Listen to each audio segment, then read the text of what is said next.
If the Tennessee Titans want to beat the Jacksonville Jaguars, they need to avoid the turnovers. That and more on today's edition of Locked On Titans.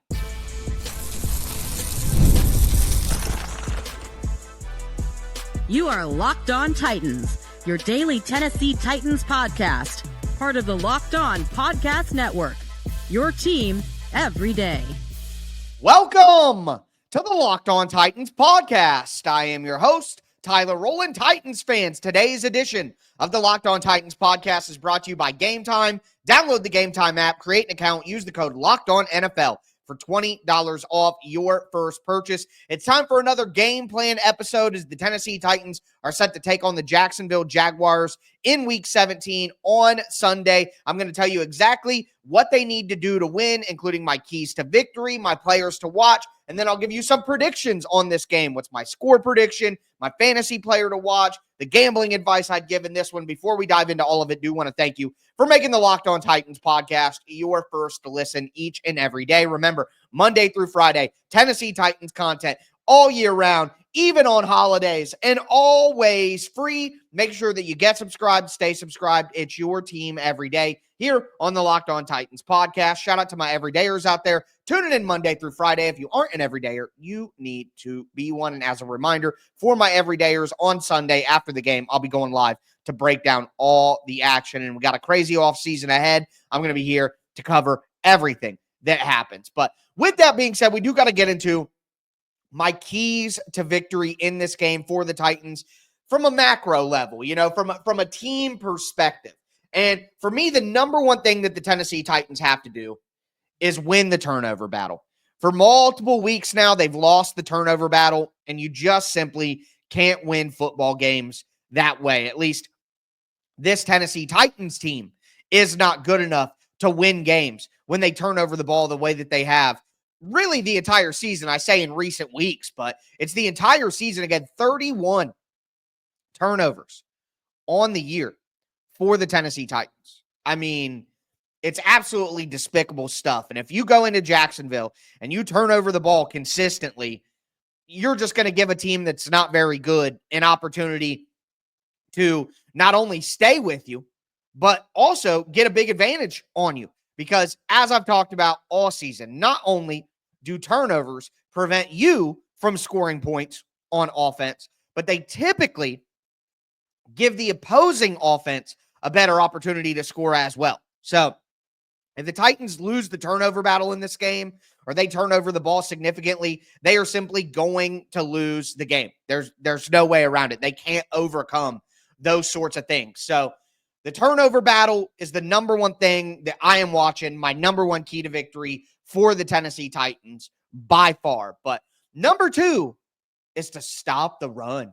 I don't think that you need to be any kind of expert to realize that the Titans cannot allow what happened last week against the Jacksonville Jaguars. I mean, they cannot, especially with Mac Jones at quarterback. When you have a backup quarterback in, or a quarterback that maybe not be super high level, heck, even if you got a really good quarterback like they do in Detroit, you gotta run the football to help out the quarterback, to help out the passing game entirely. Running the football is going to allow you to have third and shorts. It's going to allow you to have third and manageable opportunities. And when you have those, it makes it easier to sustain drives and then get points. And I don't think this is going to be some high-scoring affair for the Tennessee Titans. I think they'll score more points than 6 like they did last time. But the point is, the Jaguars don't need to be some explosive offense. They just need to matriculate the ball down the field, get about 20 points, and they should be able to win the game. And if you let them run the football anywhere near what the Colts did last week, giving up over 300 rushing yards, well, you're in trouble, all right? And look, Tank Bigsby can run the football. Jacksonville's offensive line is nowhere near Indianapolis's offensive line, but against this Titans team, I mean, with the way they're letting go of the rope right now here at the end of the season, there is no guarantee, in my opinion, that the Titans can stop this run game, or that it is going to be significantly different. Even if they don't run for 300 yards, they run for $150, the Titans are probably in trouble. So the Titans really, really, really have to find a way to stop the run in this game, whatever it takes. If you got to play base defense against 3 wide receiver sets, I don't care. Stop the run. The Titans have to do that or they are in trouble. Now, I wouldn't really mind them being in trouble. Again, here on the game plan episode every Friday, I just tell you how the Titans need to win. A lot of people, that's just what they want to know. What do the Titans got to do to get a win? But obviously, as most of you guys know, and I know most of you guys agree, it would be better for the Titans to lose this game. So we're talking about the keys to victory here. But remember in the back of your mind, I'm hoping the Titans lose this one. This is a monster game for draft positioning, okay? But we'll talk more about that later in the show. So win the turnover battle, stop the run, and then finally, once again, very similar to what I said last week, where the Titans actually did an okay job, but the other two things were so bad that it just didn't work out. Special teams. Make a play. You know, like special teams has been such a detriment to the Titans for most of the season. They have lost game. Think about that Detroit game. That game would have been a close game if the special teams didn't have a historically bad performance against the Lions in Detroit. Historically bad performance from special teams. The special teams has improved in recent weeks. But now we got to think about a different aspect of special teams, and that's kicker. Because Nick Folk, probably out. The Titans had Braden Narveson, who they had in the preseason. They've waived him. They've brought in Matthew Wright now at kicker. Sounds like the right move, but we can't know for certain. If special teams is something that loses you the game or you don't have the advantage in special teams, whether it be you miss field goals, they don't, coverage units, blocked punts, penalties on coverage, penalties on return units, whatever. If the Titans are the worst special teams team, they are going to lose the game. They need every advantage that they possibly can. Turnovers, special teams, and then, like I said, if they don't stop the run and they let the Jags run the way the Colts did last week, well, no other way around it. They are doomed. But let's get into my players to watch in this game because there are some individuals who are going to have a major impact on the Titans' chances here. Do want to let you guys know that today's episode is brought to you by Game Time. Game Time is the best place to buy tickets, period. I love Game Time. Why? They have the best features in the industry. And now they have a new feature called Game Time Picks that makes getting tickets for live events even easier. Game Time Picks filters out the fluff to show you only incredible deals on great seats so you don't have to waste time searching through thousands of tickets. Like I said, I love Game Time. I bought football, basketball, baseball, concert tickets, all on Game Time. And it's not just Game Time Picks. Again, they have the best features in the industry, and that includes all-in pricing. All you got to do is toggle on the feature in your settings on the app, and the price that you see for your tickets is the price that you're going to pay for your tickets. And they have a panoramic view from your seat, so you literally can look around and know what you're going to be looking at when you sit down. Take the guesswork out of buying tickets with Game Time. Download the Game Time app, create an account, use the code LOCKEDONNFL for $20 off your first purchase. Terms apply. Again, create an account, redeem the code LOCKEDONNFL for $20 off. Download Game Time today. What time is it? It's game time.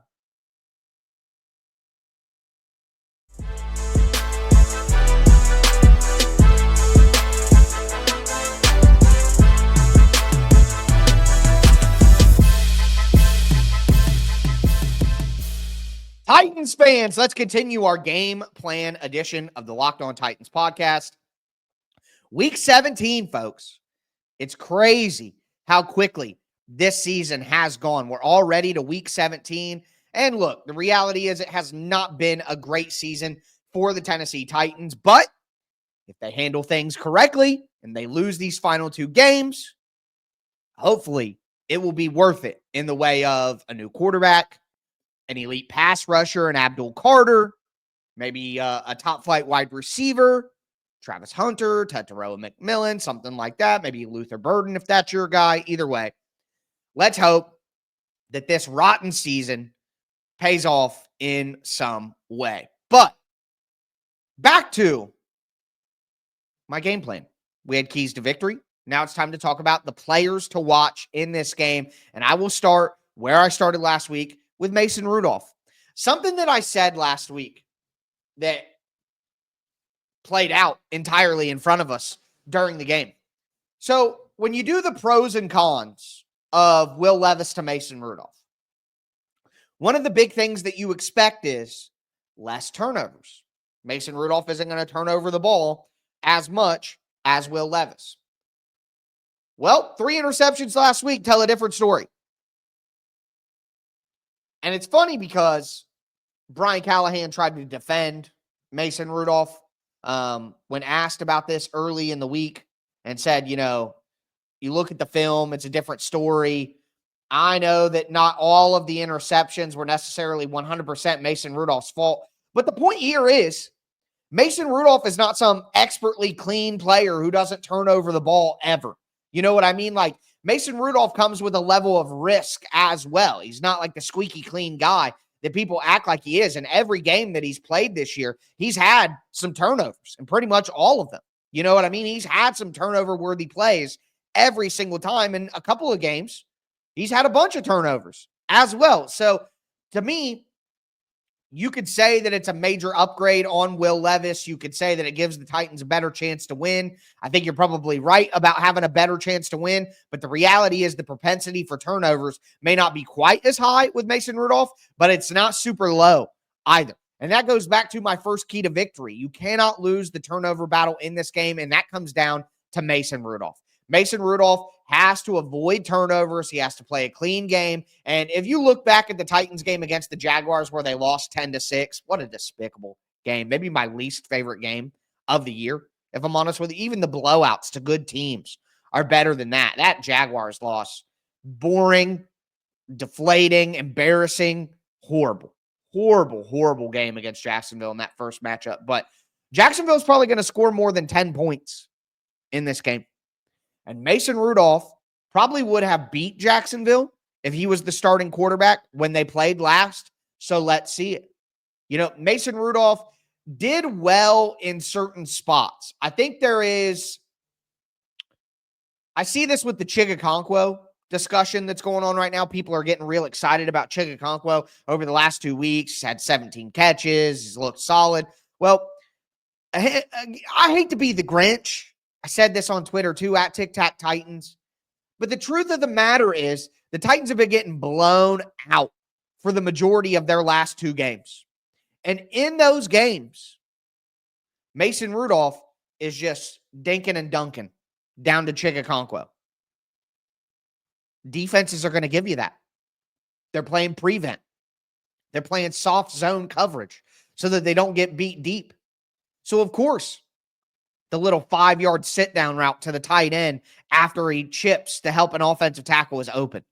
That's what the team wants you to do, because if you don't get chunks of yardage quickly, you're not going to come back on them. So sure, take your 5, 6, 7 yards to Chigakonkwo all the way down the field and waste 7 minutes of game time when you're down by 3 scores. Sure, go ahead. So look, I'm not here to tell you that Chigakonkwo isn't a solid player, but the last couple of weeks of him playing great or having great stats, I'll say, doesn't mean that he's having some sort of breakout. It's all about what teams are allowing, and Mason Rudolph is playing right into their hand by not driving the ball downfield at all, by dinking and dunking, even though you're down 30 points.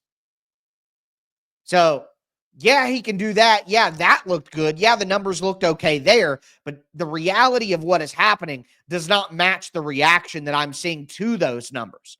Like, game flow matters here, and the game flow is allowing these easy completions. So Mason Rudolph needs to do that earlier in the game, period. Don't give me any of these garbage time numbers. Again, a lot of what happened in last week's game, in my opinion, is nonsense. The fake comeback, Chigakonkwo's big day, Mason Rudolph's stats, like, it was all garbage time nonsense. So why don't you do that from the beginning of the game, Mason Rudolph? Why don't you not wait until the Titans are down by 3 or 4 scores to start having some of that efficiency? That's all I'm saying. Now, the next player to watch for me is JC Latham. Latham had a bad game the last time the Titans played the Jaguars. Now, a lot of that has to do with the quality of the opponent. Josh Hines-Allen and Travon Walker are a great edge rush duo.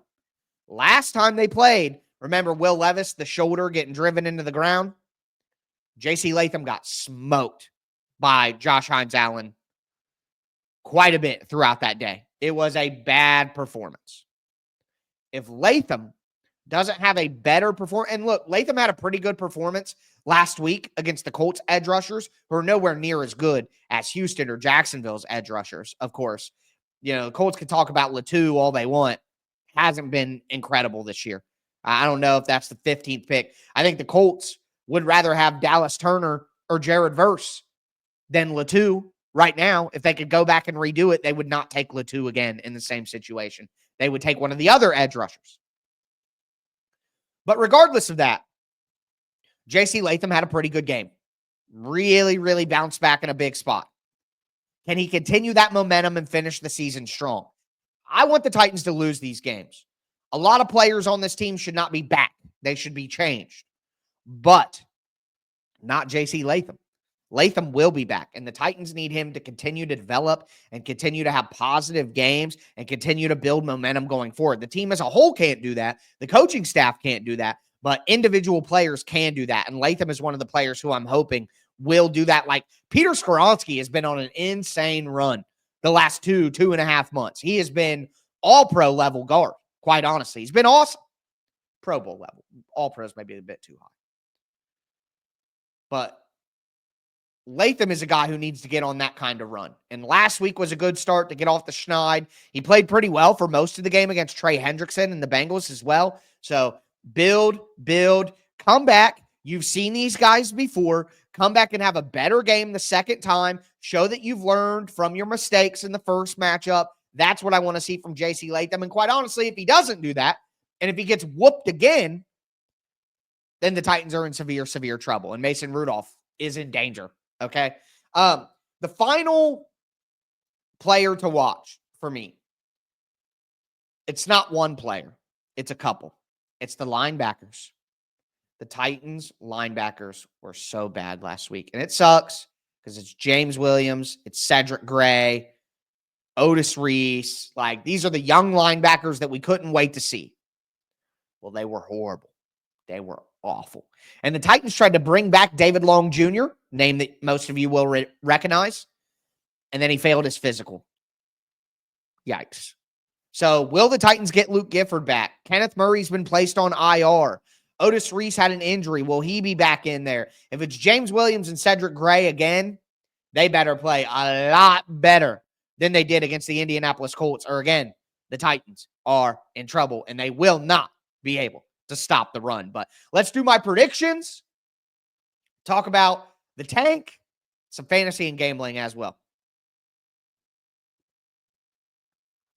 Do want to let you guys know, though, that today's episode is brought to you by Hillsdale College. Time is our most precious commodity, so don't waste it scrolling through the same mind-numbing content for hours and hours. How can you spend it wisely to improve yourself? Our sponsor, Hillsdale College, is offering more than 40 free, that's right, free online courses, including Constitution 101, the meaning and history of the Constitution, Introduction to Free Market Economics, or my personal favorite, The Rise and Fall of the Roman Republic. All of Hillsdale's courses are self-paced, so you can start whenever. You can tune in wherever. Plus, you can always go deeper with readings, quizzes, discussions, or just enjoy the lectures. Go right now to hillsdale.edu/lockedon to enroll. There's no cost, and it's easy to get started. Again, that's hillsdale.edu/lockedon to register. Hillsdale.edu/lockedon.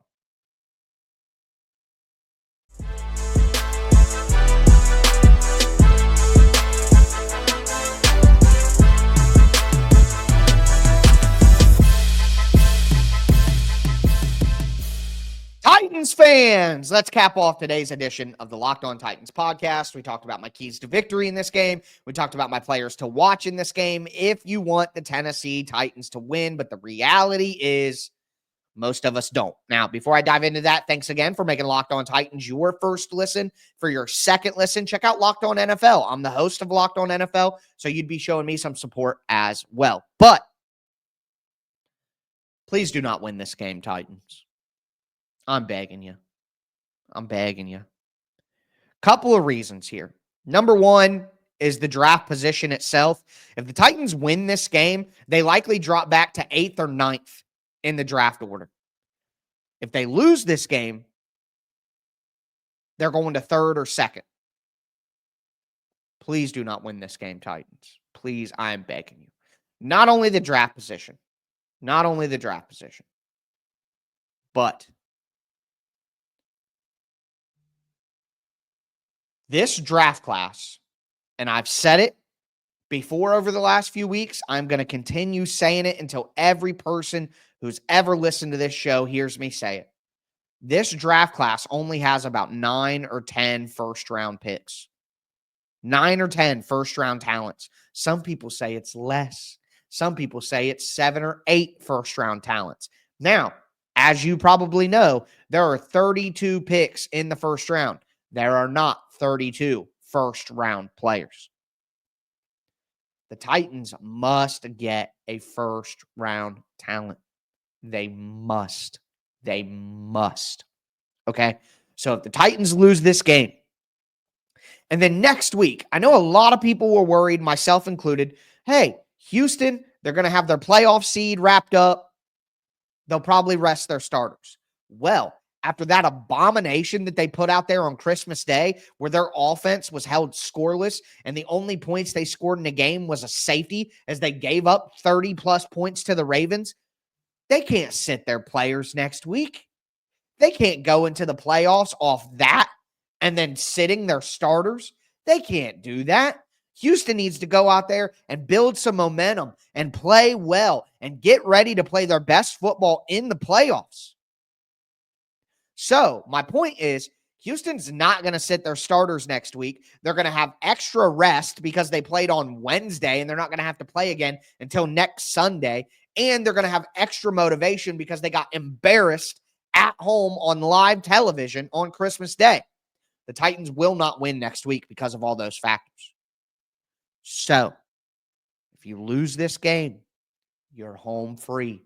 You're clear. You've done it. You've gotten your top pick. It's going to be 2nd. It's going to be 3rd. God forbid the Giants beat the Eagles. It's going to be 1st. You have put yourself in a position to maximize your draft ability. All right. Now, with that being said, sadly, I do think the Titans win this game. I think the Titans win this game. 23-17. It's unfortunate, but the Titans are 100% winning this game. No doubt about it. Like, there's never been a doubt in my mind that the Titans would win this game. When they desperately need to lose it, they will find a way to win the game. For sure. Guaranteed. Now, my player to watch, my dark, beautiful, twisted fantasy player to watch of the game is Chikakonkwo once again. I think that Mason Rudolph is going to dump it down to Chikakonkwo consistently. He's a check down Charlie, so he's going to keep doing that. It's going to give you some good catch numbers. Not only that, but Jacksonville's linebackers are vulnerable in pass coverage, so I would attack there. Safeties aren't that great either. You can attack there. I think Chikakonkwo has a big fantasy day, kind of like I thought last week as well. Same sort of situation, 3 weeks in a row now where I think Chikakonkwo is really going to benefit from some of the check down and quick timing stuff that Mason Rudolph wants to do. He just wants to get the ball out of his hands as quick as possible. So Chikakonkwo is a guy I'm going to be looking at. And then here's what I would tell you. Titans are getting 1.5 points. I love that. Take the Titans in the points. That's a winning bet. Jacksonville's not going to win this game. It's unfortunate. I wish they would, but the Titans are winning. So I'm taking the Titans money line. I'm taking the Titans plus the 1.5. Whatever you want, take the Titans to win because they're winning the game. But with that being said, that is going to do it for me today, folks. I hope you guys all enjoyed your holiday. Thank you so much for tuning in. As always, I am your host, Tyler Rowland, and this was Locked On Titans.